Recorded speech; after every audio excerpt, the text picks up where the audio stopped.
Guys, and welcome to another video on the channel. Today we have the Premier League Game Week 24, I'd like to say, predictions. Could be 23, I'm not entirely too sure at the minute, because the games are coming thick and fast in the Premier League. We've got another game week coming up for the weekend before the FA Cup fixtures midweek.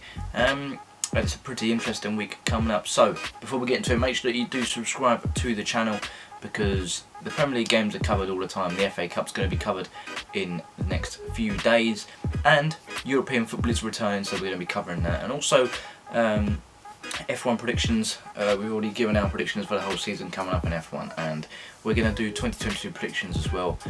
Possibly WrestleMania predictions as well. Not entirely too sure about that. That probably will go ahead. And also, just me personally, I've re-downloaded FIFA 17 to do my own sort of challenge, and I'm just going to upload it for content.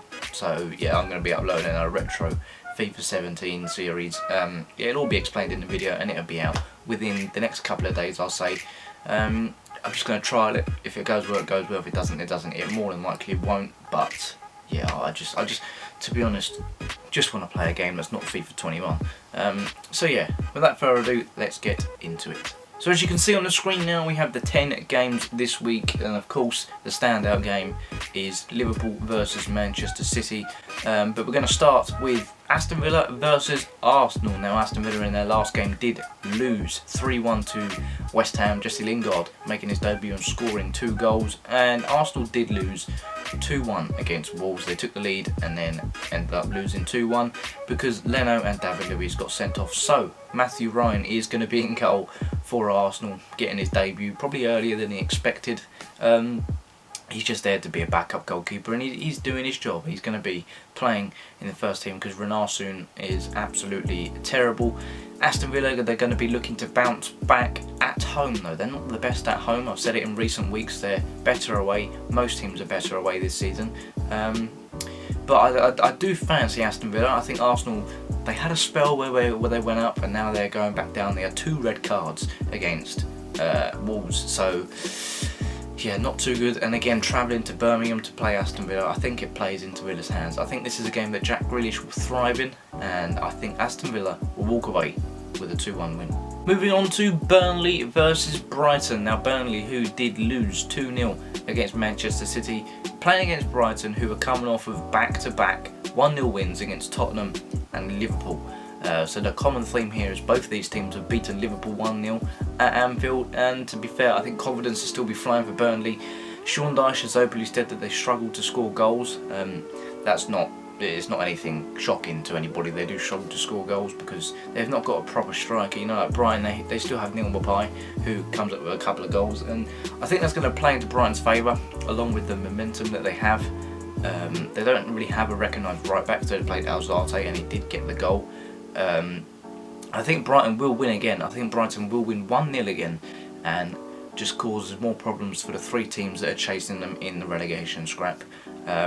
If Brighton win this and the other teams don't gain any points on Brighton or match their points, then I think it's done. I really do think it's done for the bottom 3. Now moving on to Newcastle versus Southampton. Now, yeah, do I really need to say anything about Southampton? Back-to-back 9-0 losses 2 seasons in a row.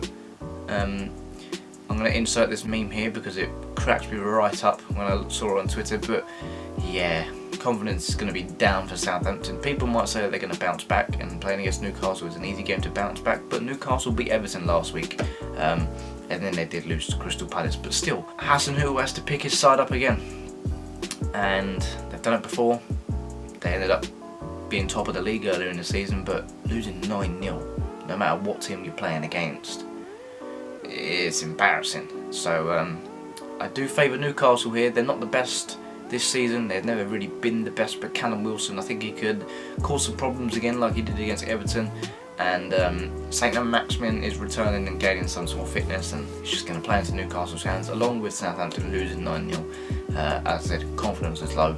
I'm going 2-1 to the Magpies. And now Fulham taking on West Ham. Fulham, who lost again to Leicester 2-0. West Ham are in some decent form, winning 7 out of their last 8 games, and I think they're going to be bolstered with Lingard coming into their team and doing well in his debut against Aston Villa, getting 90 minutes under his belt and 2 goals.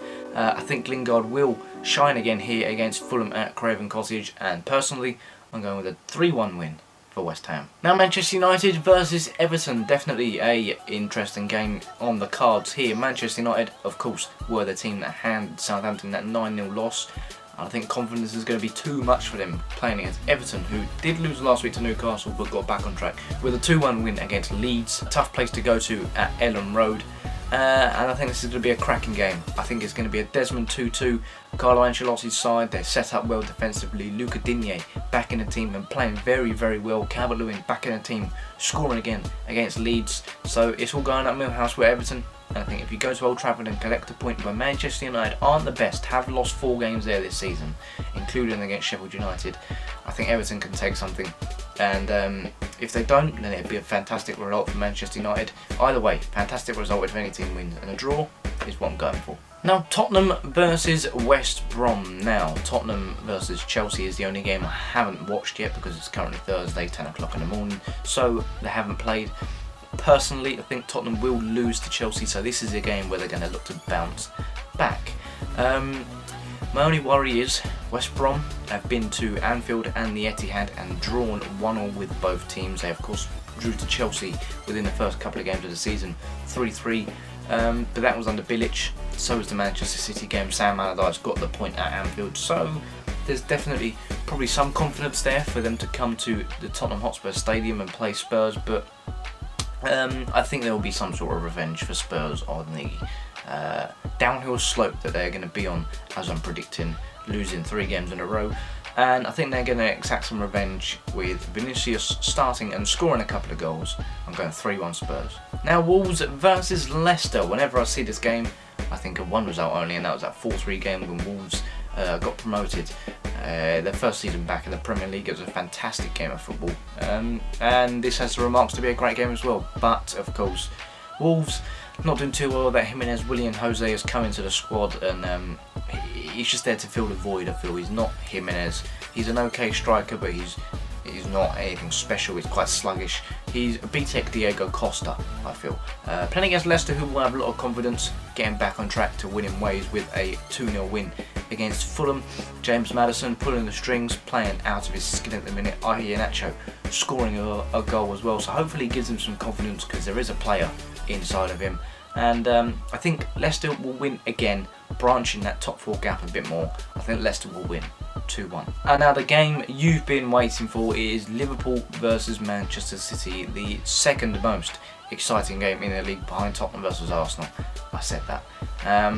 And Liverpool have some scoring problems. Didn't score a goal up in the Premier League up until they played Spurs. Beat Spurs 3-1, beat West Ham 3-1, lost to Brighton 1-0, so confidence will be low again. You know, they're going and you're playing against Manchester City, who should line up with their usual defence of Walker, Stones, Diaz and Cancelo. Yeah, you can't look past Manchester City in a minute. They have a tough period coming up, playing Liverpool. I know they play Arsenal, then they play Tottenham. So if they can get past this period with wins all bar 1 game, then the league's theirs. And Liverpool have to win this game. I said it in their last video, they had to beat Brighton and beat City to be back in the title challenge, and they're not in the title challenge anymore. If you want to challenge for top 2, top 3, you have to beat City. But you can't look past City at the minute, and with Liverpool not scoring many goals this year, I'm going with a 2-0 Manchester City win. Now Sheffield United versus Chelsea. Sheffield United, you actually have a few wins under your belt now. Wouldn't have thought that. You've beaten Newcastle and you've beaten West Brom. I think you've beaten another team as well, Manchester United. I genuinely forgot that. So 3 wins now. So you're collecting some sort of points, and I think you're going to make it tough for Chelsea. Now Chelsea, I think they will be off the back of a 2-0 win against Tottenham, and I think this will be a tougher game for Sheffield United, obviously. Playing against a bigger team, but maybe some confidence flying for Chelsea, maybe a bit of fatigue because it's going to be a fantastic game against Spurs, but ultimately I think they'll have enough class to beat the Blades are going 1-0 Chelsea. And then the last game is Leeds versus Crystal Palace, two teams who are quite a contrast really. You've got one team who loves scoring goals and one team who doesn't score many. This game will be quite feisty, I think. I can see a few goals, 3 goals to be exact. I do think Leeds will win this game 2-1. Patrick Bamford playing well for Leeds. Obviously had that injury scare. Rafinha, quality player. It'd be good for them to have Rodrigo back as well, because they look like they have been missing him in terms of some chances created. Crystal Palace obviously is a fantastic player. Benteke is playing okay. Zaha is Zaha. So they're not really doing too much. Crystal Palace, they're doing their normal thing. But Leeds, as I said, I think they just stretched to winning 2-1. So yeah, that's going to be it for the video. If you did enjoy it, make sure you drop a like on the video and subscribe to the channel. Last video we was on 849 subscribers and now we're on 847. So I'm not going to ask you to get me to 850, but if you could get me to 850 subscribers, it means a lot. Check out the other videos that are on the channel. They will be in the outro card.